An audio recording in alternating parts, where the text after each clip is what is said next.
Praise God. Praise God. Hallelujah. Thank you, Jesus.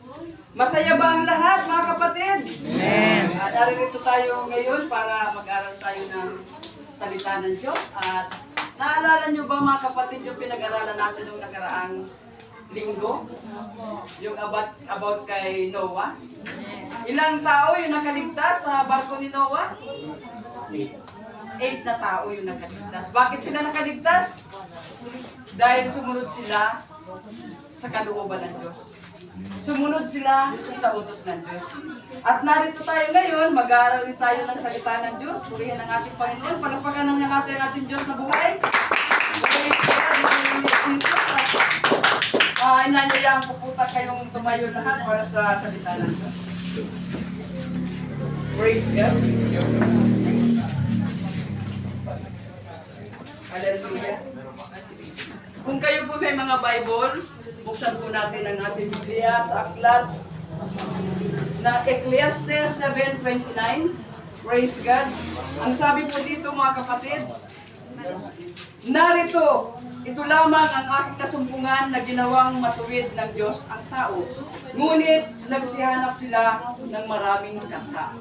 Praise God. Makakaupo na tayo, mga kapatid. At hinihiling ko si Brother Jeff na ipanalangin na salita ng Diyos. Bilang Diyos na magpangyarihan sa lahat ng mga. Ikaw pong malayang mga usap sa bawat isa, Panginoon Jesus. Gamit ng Sister Lisa, Panginoon, gamitin mo siya sa makapangyarihan mong paggamit, Panginoon. In spirit, mangusap ka, Panginoon. Tunay nga, Panginoon Jesus, na ikaw ay nag-i-exist, Panginoon. Hallelujah, kumikilos ka sa bawat isa na gaya ng hangin, Panginoon, na pumapasok sa aming kaloob-looban, Panginoon, para kami magkaroon ng buhay.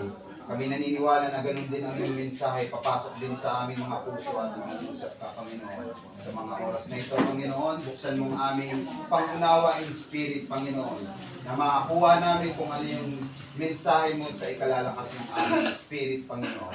Marami pong salamat, Panginoong Jesus. In Jesus' name, Amen. Amen. Palakpakan nga natin muli ang Panginoon. Praise God. Glory to Jesus. Yung ating mic. Praise God. Hawakan ko na lang si Lord. Glory to God. At ito nga ang sabi na isinulat ni King Solomon. Ang sabi niya, narito, ito lamang ang aking nasumpungan. Ginawang matuwid ng Diyos ang tao, ngunit nagsihanap sila ng maraming kanta. Praise God. Ito po yung ito po si King Solomon. Nasumpungan po niya, naunawaan po niya na ang tao nilikha ng Diyos na matuwid. Praise God. At ang sabi nga po dito sa Genesis 1:27, na nilalang ng Diyos ang tao ayon sa kanyang sariling larawan. Tayo po, nilalang ng Diyos na sariling larawan ng Panginoon. Naalala niyo, mga kapatid, kung may nakakakilala kay Praise God, Charles Darwin. Ito po si Charles Darwin. Charles Darwin. Ang sabi po nito, mga kapatid, ang tao daw po ay nagmula sa unggoy. Maniniwala ba kayo na kayo ay galing sa unggoy? Mahirap paniwalaan galing sa unggoy kasi ang sabi ng Biblia, pinatunayan ng Biblia, na tayo ay nilalang ng Diyos ayon sa kanyang larawan, ayon sa kanyang buwangis.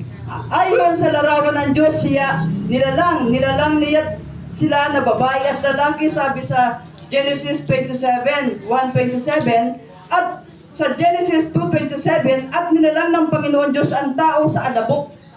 So tayo, mga kapatid, according to the Bible, na tayo ay nilalang ng Diyos. Kumuha siya ng alabok, pinurmahan niya, at pagkatapos niyang mapurmahan, inanyuan niyang tao, at ito ay kanyang hininghan. Praise God, hallelujah. Nilalang ng Diyos ang tao sa alabok ng lupa at hininghan niya ang kanyang mga butas ng ilong ng hininga ng buhay, at ang tao ay naging kaluluwang buhay. Kaya tayo ay may buhay dahil tayo hiningahan ng Diyos. At ang hiningang yun ay may buhay, yun ay galing sa Diyos. Praise God, hallelujah. Ang tao sa simula ay nilang na matuwid, banal at may putong na kaluwalhatian. Sabi po to sa aklat ng mga awit, pagka binubulay ko ang iyong mga langit na gawa ng iyong mga daliri, ang buwan at mga bituin at ang iyong inayos. Ano ang tao upang iyong lalahanin siya at ang anak ng tao upang iyong dalawin siya? Praise God. So, nabasa po natin mga kapatid na sa aklat ng Ecclesiastes na bagamat tayo, praise God, ay nilikha ng Diyos na banal, walang kapintasan, praise God, ba't tayo ay nagkaroon ng mga haka sa ating mga isip? Ano ba yung kata? Mga kata na yan. Ano ba yung mga kata na yan? Ang meaning pala mga kapatid ng mga kata na yan, ito yung mga na-imbento natin, nagawa ng ating isip, inimbento ng mga peke, mga kasinungalingan, mga mali, dahil dito, ito ay sariling gawa-gawa lamang ng ating kaisipan. Itong mga kata natin, na kahit tayo ay pinabalan ng Diyos, meron pala tayong nilikha sa kaisipan natin na labag sa kalooban ng Diyos. Praise God! Kaya sabi ng aklat ng mga awit, ano ba ang tao upang iyong alalhanin siya? At ang anak ng tao upang iyong dalawin siya? So napakabuti ng ating Diyos na bagamat tayo ay nagkukulang sa Kanya, bagamat tayo nagkakaroon ng kamalian sa Kanya, nandyan pa rin yung habag niya sa atin, dinadalaw pa rin niya tayo. Hindi siya sumusuko, mga kapatid, upang tayo ipalalahanan. Praise God! Alam niyo mga kapatid, sa pag-aaral ng salita ng Diyos, ito yung nagpapatibay sa atin. Para ba tayong naghuhukay, nagdidig tayo, hukay ng hukay, dig deeper, hanggang sa makita natin, yung sa pag-aaral natin, nagkakaroon tayo ng talino na nanggagaling sa Diyos. At yun ay binibigyan niya sa atin upang hindi tayo maagaw ng kaaway sa ating mga kaisipan. Upang hindi tayo masidlan ng kung anumang mga imbento sa ating kaisipan at mawalay tayo sa presensya ng Diyos. Purihin ang ating Diyos na buhay. Praise God. Hallelujah. Ang tao sa pansimula ay nilang matuwid, banal at may putong na kaluwalhatian. Ito mga kapatid, makikita nyo ang mga elementong bumubuo sa tao. Ito yung ating flesh, yung ating body. Dito naman sa parte ng ulo natin, itong ating soul. At itong dito yung spirit na nandito sa ating puso. Kaya lagi nga nating masasabi na ang Panginoon ay umuupo sa sentro ng ating puso. Kaya sinabi din ito sa Old Testament na ito yung pintuang bayan. Dito pumapasok at nilalabas ng ating bibig. Di ba mga kapatid? Praise God, hallelujah. So ito pong ating katawan, hindi po ito gagalaw kung wala yung espiritong banal na hininga sa atin ng Diyos. Yung buhay natin, yun yung life. Praise God. At itong espiritu na nakaupo sa ating puso, malalaman natin na ang espiritu nito ay espiritu ng Diyos. Bakit? Ang ginagawa mo ay nasa mabuti. Ang ginagawa mo ay ang kalooban ng Diyos. Makikita sa isang tao kung anong espiritu ang nananahan sa kanya. Makikita po natin yan, mga kapatid. Ang sabi dito sa 1 Thessalonians 5:3, at pakabanalin kayong lubos ng Diyos sa kapayapaan, at ang inyong espiritu, praise God, yung spirit yung nasa puso natin, at ang kaluluwa, dito, ang ating katawan, itong body natin, ay ingatang buo na walang kapintasan sa pagparito ng ating Panginoong Jesus. Ito ang nakakatakot, mga kapatid, sa buhay natin. Na kapag hindi natin iningatan ang buhay na ibinigay sa atin ng Panginoon, hindi natin ito iniingatan, kukunin ito ng Panginoon. Praise God. Kapag wala na ang buhay natin, di ba, yung namamatay, yung mga, siguro naman, bawat isa sa atin, nakakita na ng taong namatay. Di ba, wala na yung hininga ng Diyos na binigay sa kanya kasi pahiram lang yan ng Panginoon. Hindi na siya makagalaw. Pero ang katawang ito, ang katawan ninyo, na gumagalaw pa, nandito pa rin yung Espiritu ng Diyos, yung hininga, yung buhay, narito pa rin sa atin, kaya tayo gumagalaw. Kapag nawala nito, hindi na tayo gagalaw. At yung create na Diyos, ng Diyos na alikabok o putik, na nilikha niya at hiningahan, ito ay babalik muli sa alikabok. Praise God. Ito ang mangyayari sa atin, mga kapatid. Pahiram lang sa atin ang ating buhay. At ito ay dapat nating ingatan. Ang tao ay binubuo ng espiritu, kaluluwa at katawan. Sabi sa 1 Thessalonians 5:23 at saka sa Hebreo 4:2. Praise God. Ang kaluluwa at espiritu ay siyang bumuo sa panloob na bahagi ng tao. Yung kaluluwa at saka yung espiritu, yan ang bumubuo sa panloob na bahagi ng tao, kaya tayo nakakakilos. Malaya tayo makikilos kasi nandito yung buhay. Hindi makakakilos ang katawang ito kung wala yung buhay, mga kapatid. Praise God. Kasama sa panloob ang kaalaman, praise God, personalidad, emotion, kalooban, pansariling kamalayan, buddhi, at kamalayan sa Diyos. Mababasa po natin to sa Romans 2:14 and 15 at sa 1 Corinthians 2:11, Job 14:22. Ang espiritu, yung espiritu po natin na nandito sa ating puso at ang kaluluwa ay masyadong napakalapit sa ugnayan sa isa't isa. Malapit lang po. Mahirap makita ang diferensya ng napakaliit na detalye sa kanilang pagkakaiba. Gayon pa maiklarado ang Biblia na magkaiba ang mga ito. Magkaiba ang espiritu at ang kaluluwa. Tandaan po natin, ito ang ating body. Simula ulo hanggang talampakan, ito ang ating body, ang ating katawan. Ang ating espiritu ay nananahan sa ating puso. Kaya kung ano yung lumalabas sa ating bibig, malalaman natin kung anong klaseng espiritu ang nananahan sa atin. Ang ating kaluluwa, ito po ay dito nagkukonekta sa ating ulo o sa ating utak, mga kapatid. At sabi nga ng Diyos, ang sabi ng salita ng Diyos sa Hebreo 14:12, sapagkat ang salita ng Diyos ay buhay at mabisa at matalas sa alinmang tabak na may magkabilang talim at bumabaon hanggang sa pagkakahiwalay ng kaluluwa at ng espiritu at ng kasukasuan ng utak at madaling kumikilala ng mga pag-iisip at haka ng tao. Praise God. So sa pagkalahatang masasabi natin, ang espiritu ay yaong nakakaalam o nakakakilala. Yung espiritu, malalaman natin kung anong espiritu meron tayo, kung espiritu ng Diyos o espiritu ng kaaway na nananahan sa atin, malalaman natin yan. Sapagkat manggagaling yan sa puso at ilalabas ng ating bibig. Nakukuha, mga kapatid? Nakukuha natin. Palagpakan natin ang ating Diyos.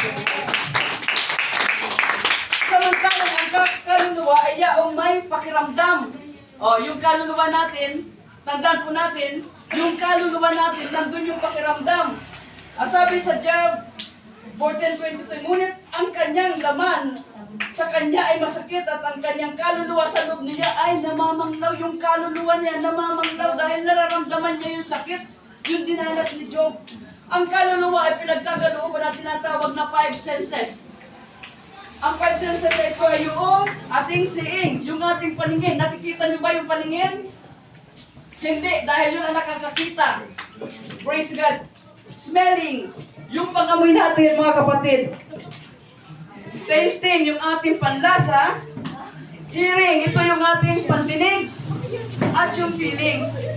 Ito yung nakapaloob dito sa 5 senses ng ating kaluluwa. Yung kaluluwa ang nakakadama niyan. Yung kaluluwa, yung nakakaramdam niyan kung tayo namimigati, kung tayo nasasaktan. At mararamdaman niya ng ating katawan kung naiiboy-sound natin na ang sakit kaya nito. Nasaktan kaya ako ng tao ito. Diba? Nagutom kaya ako. Naamoy ko, napakabaho nito. O diba? Narinig ko, grabe lakas ng tinig. Ito yung 5 senses, mga kapatid, na nararamdaman ng ating kaluluwa. At malalaman natin yan sa refleksyon ng ating mukha. Yung ating mukha, makikita mo na, ay, nakakaramdam siya na sobrang sakit. O nakakaramdam siya ng amoy na hindi maganda. Praise God, hallelujah. At ang katawan naman ng tao ay tumutukay sa bahay o gusali na kung saan sa di nakikilalang espiritu at kaluluwa nito ay nakatahan. So yung kaluluwa, yung ating katawan, dito nananahan ang ating kaluluwa, yung soul at ang spirit. Kaya nakakatakot, mga kapatid, na kapag nawala, praise God, yung buhay na binigay sa atin ng Panginoon, yung kaluluwang buhay, yung hininga ng Diyos, na nagbigay sa atin ng buhay kapag ito'y nawala at hindi natin nilalagaan. Ito yung haharap sa Panginoon, mga kapatid. Ito yung haharap sa Panginoon at magdadala doon kung ano yung mga ginawa niya nung nabubuhay pa siya dito sa lupa. Praise God. Kaya nga po tayo dapat ay sumunod sa kalooban ng Diyos. Ang Panginoon nagbigay po sa atin ng utos. Nagbigay po ng utos ang Panginoon na kung sino man pang lumapit sa Kanya, magsisi sa Kanyang mga kasalanan. Amen. Hallelujah. Dalawang kamay ng Panginoong niyayakap siya upang siya ay katagpuin. Ang Diyos, hallelujah, mga kapatid. Lumapit lang tayo sa Kanya, hindi niya tayo itatabuhin. Hallelujah. Ang kailangan ng Diyos, yung ating magandang komunikasyon sa Kanya. Ang kailangan ng Panginoon, yung tayo isuko natin, yung lahat ng ating kahinaan, yung lahat ng ating nagawang kasalanan, sapagkat sabi nga, walang matuwid, wala kahit isa. Walang matuwid sa harapan ng Diyos. Maya-maya, minuto tayo nagkakasala saan? Sa isip, sa salita, sa gawa, at sa ating pagkukulang. Nag-isip lang tayo ng masama sa ating kapwa, nagkasala na tayo. Nagkulang lang tayo sa Panginoon.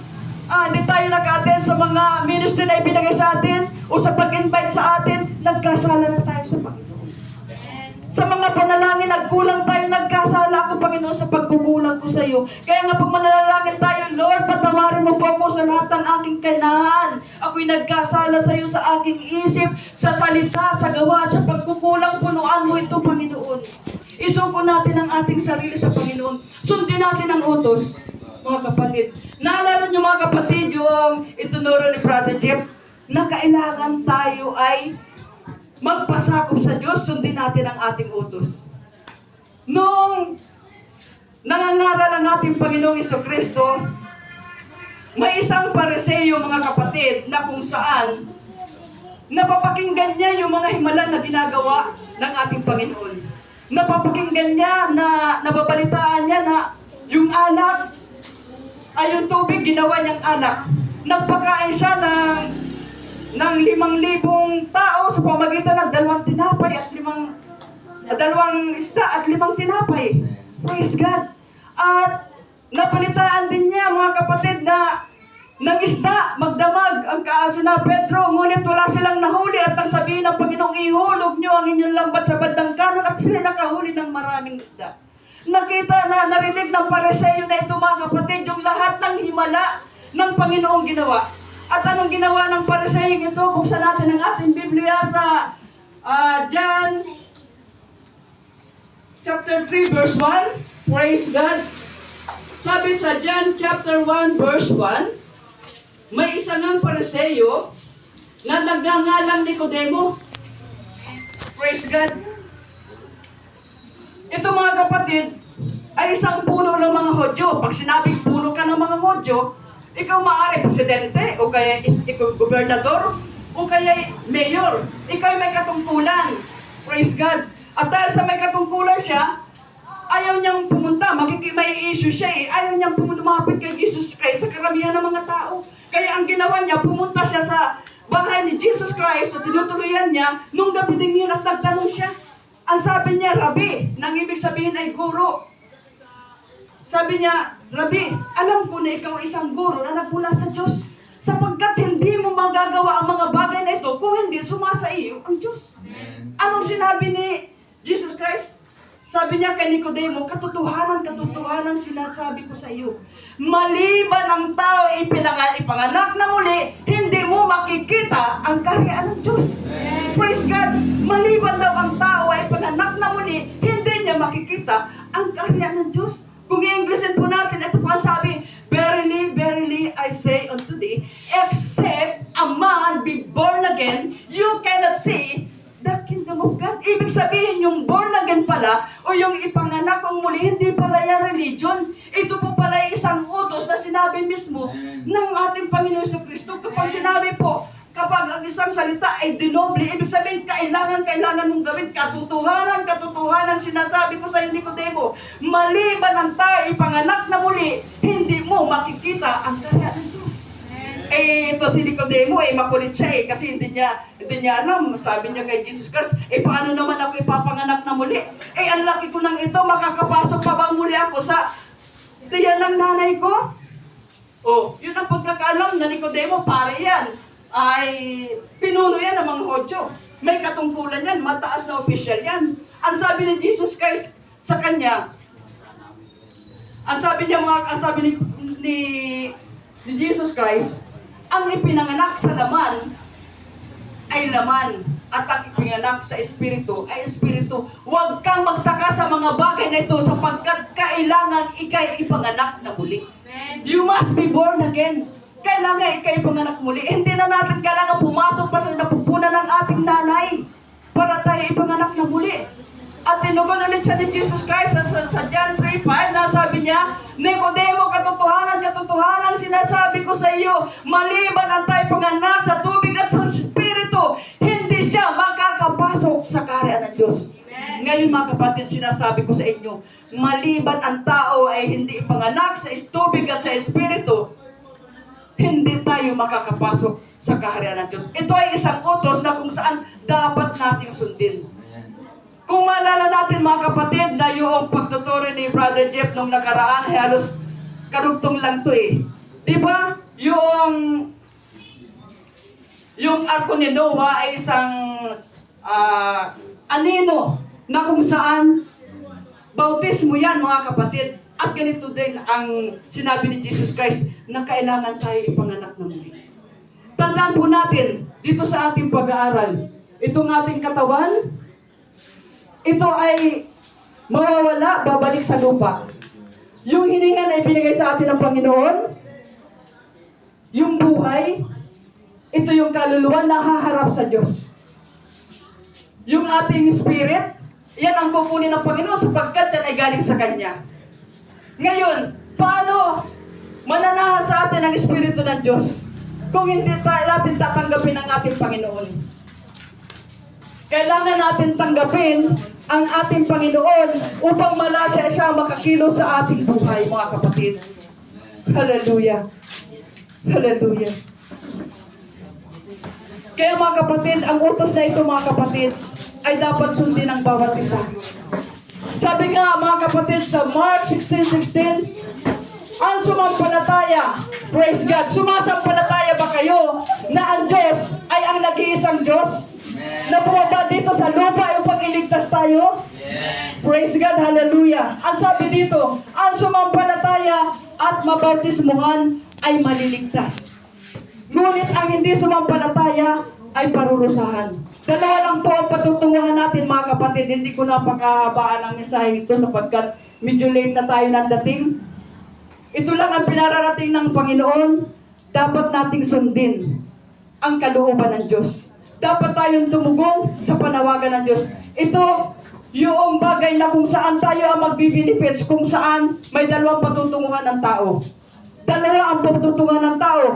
Ang buhay na walang hanggan kasama ang Ama o ang kaparusahang walang hanggan na kung saan tayo ay maghihirap at walang kapahingahan doon, mga kapatid. Ang maririnig natin doon ay puro pag-iyak. Mga uod ang kikitil sa ating mga katawan. Kakainin tayo ng mga uod na hindi namamatay sa apoy, mga kapatid. Sobrang paghihirap doon. Wala nang pagtawa doon, walang internet, walang pag-iyak. Wala kang sasakluhang, mama, papa, pahingi ako ng ganito. Wala.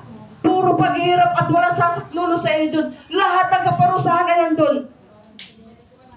Alin ang gusto natin? Ang sumunod sa kalooban ng Diyos o sa kaparusahang walang hanggan? Tandaan natin, ang buhay natin na hiram lang natin sa Diyos. Maaaring bukas makaluha o hindi na tayo abutin ng ganun, kunin na tayo ng Panginoon. So wag nating intayin na dumating ang pagkakataon na maging huli ang lahat. Praise God. Isipin natin na ang buhay natin, mga kapatid, ay binigyan ng Diyos ng halaga. Sabi nga, tayo ay nilikha ng Diyos na mababa lang sa mga anghel. At itong mga anghel na to, na sumuway sa Panginoon, tayo naman ang magbibigay sa kanila ng, praise God, tayo yung, kumbaga, anong tawag doon? Tayo yung ano sa mga anghel? Praise God. So, kumbaga, Mas minahal tayo ng Panginoon kaysa sa kanyang mga anghel na sumuway sa kanya. Tayo may kapatawaran eh. May kapatawaran tayo pag lumapit tayo sa Diyos, nag-repent tayo, isinuko natin ang ating sarili, tayo patatawarin ng Diyos. Ngunit yung kanyang mga anghel na create niya, sumuway sa kanila, na hindi sumunod sa kalooban ng Diyos, sila'y parurusahan at wala na silang, hindi na sila pwedeng mag-repent pa. Kaya napakabuti ng Diyos sa buhay natin. Bakit? Tayo pinaghirapan ng Diyos. Ginawa tayo ng Diyos sa kanyang sariling mga kamay. Pinagpaguran tayo. Samantalang ang buong daigdig, ginawa lang niya sa pamamagitan ng kanyang salita, magkaroon ng liwanag, magkaroon ng karagatan, magkaroon ng mga bagay na ganito. Sinabi lang ng Panginoon, pero tayo pinagpaguran ng Panginoon. Kaya mahal na mahal na mahal tayo ng Diyos. Hallelujah. Sana mga kapatid, sa mensaheng ito, tumimo sa ating mga puso na ang nag-iisang Diyos, hallelujah, ay tumatawag sa atin upang tayo, mga kapatid, ay bigyan niya ng pagkakataon na maglingkod sa Kanya. Purihin natin ang ating Diyos na buhay.